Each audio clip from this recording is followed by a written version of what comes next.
Assalamualaikum dan hai semua. Okey, hari ni kita nak borak pasal satu benda yang sangat-sangat penting untuk kita tahu. Pasal bahaya merokok. Jom kita mulakan. Okey, soalan pertama untuk korang. Cuba jawab jujur. Ada tak sesiapa kat sini yang suka bau asap rokok? Fikir sekejap. Rasanya tak ada kan? Mestilah tak suka. Bau dia, busuk kan? Lepas tu, mata kita mula rasa pedih, berair. Aduhai, tak cukup dengan tu, tekak pun rasa gatal, terus terbatuk-batuk. Memang kacau betul, tak selesa langsung. Jadi, apa benda sebenarnya merokok ni? Jom kita tengok penjelasan paling ringkas dan mudah pasal ni.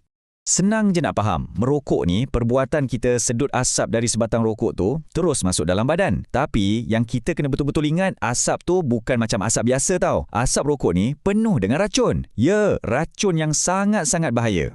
Okey, sekarang kita dah tahu asap rokok tu beracun. Jom kita jadi detektif sekejap. Kita siasat macam mana racun-racun ni masuk dan rosakkan rumah kita. Rumah kita tu, badan kita lah. Dan mangsa pertama serangan racun ni ialah paru-paru kita.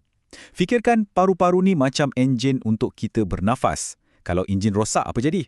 Asap rokok ni lah yang masuk perlahan-lahan dan rosakkan enjin penting ni tanpa kita sedar. Nah, tengok ni. Beza dia macam langit dengan bumi kan? Sebelah sini paru-paru sihat. Bersih, warna pun cantik, merah jambu. Boleh sedut udara segar. Tapi, tengok yang sebelah lagi tu. Itulah paru-paru perokok. Hitam, rosak, penuh kotoran. Cuba bayangkan betapa seksanya nak bernafas guna paru-paru macam tu.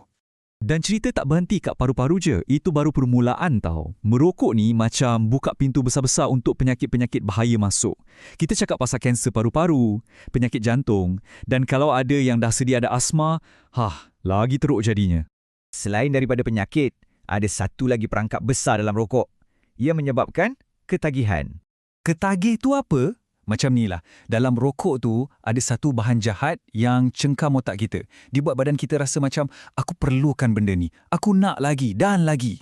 Bila dah kena cengkam, nak lepaskan diri tu, bukan main susah. Walaupun kita tahu benda tu bahaya, badan kita tetap minta. Okey, ni bahagian paling penting. Bahaya merokok ni bukan setakat kena pada orang yang hisap rokok tu je. Tak, asap dia tu, dia terbang ke mana-mana dan bahayakan semua orang sekeliling kita. Mak, ayah, adik-beradik, kawan-kawan, semua boleh kena. Inilah yang kita panggil perokok pasif. Maksudnya, kita tak buat salah apa-apa, kita tak merokok pun. Tapi kita yang terpaksa sedut asap beracun orang lain. Dan yang paling tak adil, kita pun boleh dapat penyakit yang sama macam perokok. Kan tak best macam tu? Okey, dah banyak benda menakutkan kita dengar kan? Tapi jangan risau, ada berita baik. Kuasa untuk lindungi diri kita ada pada tangan kita sendiri. Jadi, apa yang kita patut buat? Jom jadi superhero untuk diri sendiri dengan 3 langkah mudah ni. Nombor 1, dan ni paling penting, jangan pernah cuba. Walaupun kawan ajak untuk test je. Nombor 2, nampak je orang tengah merokok, terus jauhkan diri. Jaga paru-paru kita. Dan nombor 3, sibukkan diri dengan benda best. Main bola ke, main basikal ke, makan makanan sihat. Lagi seronok. Okey, kita uji sikit. Kalaulah ada kawan datang kat kita. Dia hulur rokok. Dia cakap, "Jom try sebatang." Apa kita nak jawab? Jawapan dia senang je. Tapi kena cakap dengan yakin tau. Pandang mata dia, senyum sikit dan cakap, "Tak nak, terima kasih." Pendek, jelas dan padat. Ingat, berani cakap tak nak tu tunjukkan kita ni kuat, bukan lemah. Sebab apa? Sebab kita semua ni sebenarnya kuat dan bijak.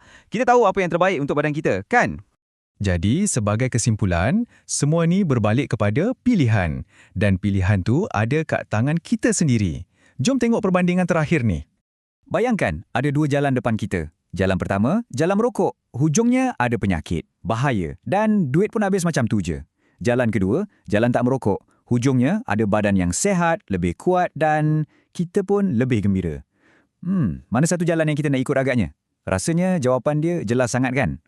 Memilih untuk tidak merokok ni bukan je pilihan yang sihat. Ia adalah pilihan seorang murid yang bijak. Ini cara paling senang nak tunjukkan yang kita sayang diri kita dan kita sayang keluarga kita. Jadi soalan terakhir untuk hari ini, saya serahkan pada anda. Antara 2 jalan tadi, jalan yang mana satu yang akan anda pilih? Fikir-fikirkan dan pilihlah dengan bijak ya.